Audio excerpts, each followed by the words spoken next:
भाजपचे माजी गृहराज्यमंत्री डॉक्टर रणजित पाटील यांचा पुतण्या आशिष पवित्रकार देखील प्रकाश आंबेडकरांच्या निवासस्थानी बैठकीला दाखल झालेत। पवित्रकार हे भाजपचे बंडखोर आणि अपक्ष नगरसेवक आहे। सत्ता स्थापनेसाठी त्यांची महत्त्वाची भूमिका असणार आहे, कारण कुणाच पक्षाला स्पष्ट बहुमत नाहीये।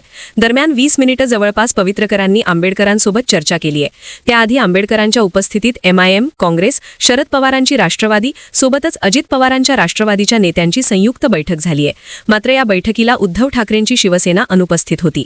दरम्यान एकंदरीत अकोला महापालिकेत सत्ता स्थापनेसाठी हाय व्होल्टेज पॉलिटिक्स रंगतंय। अकोल्यात भाजपला रोखण्यासाठी MIM, काँग्रेस आणि अजित पवारांच्या आणि शरद पवारांच्या राष्ट्रवादीच्या नेत्यांनी घेतली प्रकाश आंबेडकरांची भेट घेतली आहे।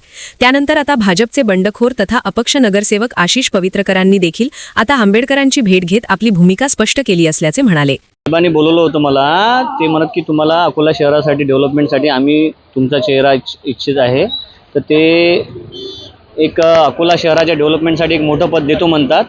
आणि तशीच इच्छा सर्वांची आहे आमच्या एरियातल्या नागरिकांची। जर अकोला शहर सुधारायचं असेल तर काही ना काही आवश्यक आहे, तर तेच एक मोठं पद देतो म्हणतात, म्हणून त्या हिशोबाने चर्चा झालेली आहे। आता बोलतो ते समोर सर्वांची। आंबेडकर साहेबांचं हे स्टेटमेंट आहे यापूर्वी की भाजपला शहर जर सुंदर करायचं असेल तर भाजपच्या दूर राहूनच होऊ शकतं, का तशा पद्धतीची चर्चा झालेली आहे?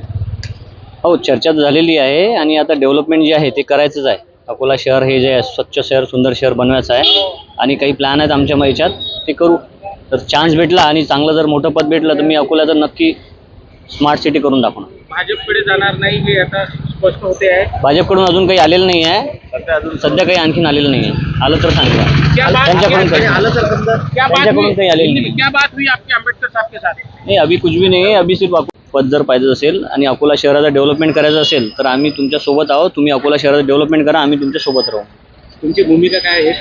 आता मी सर्वांशी बोलतो, आमच्या ज्येष्ठ मंडळीशी, आणि चर्चा करून सांगतो। अकोला शहर डेव्हलपमेंट करायसाठी पद येणं आवश्यक आहे आणि सर्वांशी चर्चा करून कळवतो। भाजपला रोखणं गरजेचं आहे का?